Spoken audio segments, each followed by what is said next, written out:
The less seriously you take yourself and the less precious you are about everything, the more mature you actually are, and not the other way around.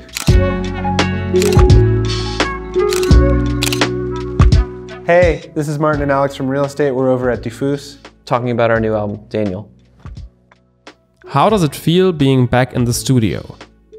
We like to think about it as a special time where the band can kind of be together and sort of away from the day-to-day life that we normally have. We always do that, but this time it felt kind of particularly good to do that because we all live kind of spread out and far away from each other in the States. Didn't used to matter as much before COVID because we would tour so frequently. So it was like we're coming together, sort of living together in a van for a long period of time, but we really missed each other and we hadn't been making music together, we hadn't been socializing in person as much, we hadn't been hanging out.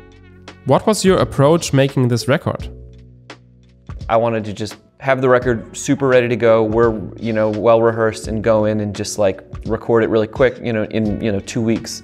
And it ended up actually being done in like 9 or 10 days. It was really quick in the studio because we were really well prepared. But I guess having said that, also, leaving room to change, leaving room for like things to happen in the studio. So a couple of the songs on the record really ended up being pretty different from what we went in with.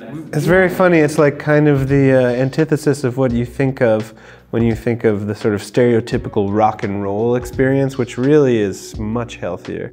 Why did you choose to record in Nashville? I think it was more that it came with the producer. It's not that we were like, we need to go make our Nashville record now and let's find the person to do it. It was, let's find the proper person to make this record, and that person happened to live in Nashville. And we did find the proper person to help us make this record for sure, in Daniel Tashian.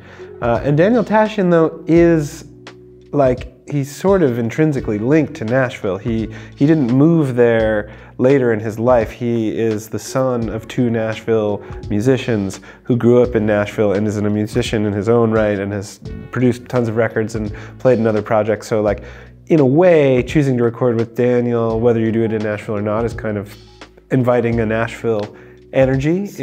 But it wasn't like, if you've heard the record, it's not like, oh, this is our country record. What was working with Daniel Tashian like? All of our producers up until this point were kind of like engineer-producer combinations, thinking about, the sound, and not that Daniel wasn't thinking about the sound, but there was a really extraordinary technical team behind this record as well, and Daniel was more of the creative director, and sometimes he had a lighter touch when he felt that the song didn't need anything. Sometimes he really had a heavier touch and gave us his opinion when he thought that the song did need something or was perhaps wandering off path. Why is your record called Daniel? Everything about this record, in a way, was like, does it feel good? Yes, then like, let's move on. Because otherwise you end up agonizing over something that in the end might not really matter that much. It's like you gotta just name the record. And actually, I think we made a good choice. It's just I think it's our best album title yet, so far. What's the background of your cover artwork?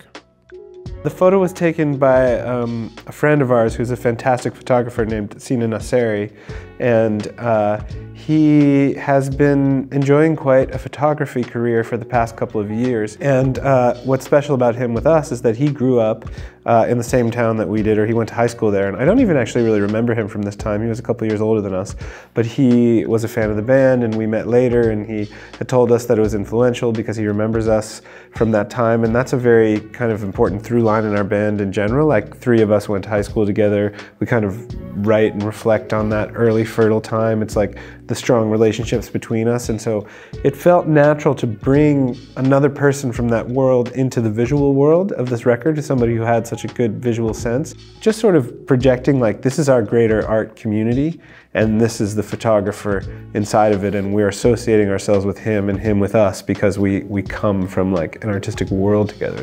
And I think it was a good idea. Like, it worked, In what way did your songwriting process evolve when making Daniel? Songs that, if you're a fan of Real Estate, you probably know them, and I heard the lyrics for the first time in the studio quite late on some like 3rd, 4th record kind of things. Now, so that's another difference for the record, is like, we're thinking like more clearly, more directly, we're obfuscating things less. I think I've gotten, I used to be just more kind of, self-conscious or nervous about what people were gonna think about my lyrics, and now I have more fun doing it, and I think end up getting cooler results that way. And is there anything, you got any ideas, like whatever? I guess in general what we're discovering on this record is it's actually the less seriously you take yourself and the less precious you are about everything, the more mature you actually are, and not the other way around. How do you feel about making easy music in rough times? One of the reasons that, I think we were interested in making not even necessarily thematically, but just a sonically light and welcoming and poppy record was because it's there's been too much heaviness, so it just felt kind of, even just selfishly, I just was enjoying making kind of not taking songwriting as seriously, because Martin said something in another interview that I thought was quite moving, which was it's sad, but it was I feel so junky, and so I want to make something that makes me feel good. As a form of self-therapy that could also, be for other people as well. It just didn't feel like the right time for us to make something obscure and left field and difficult.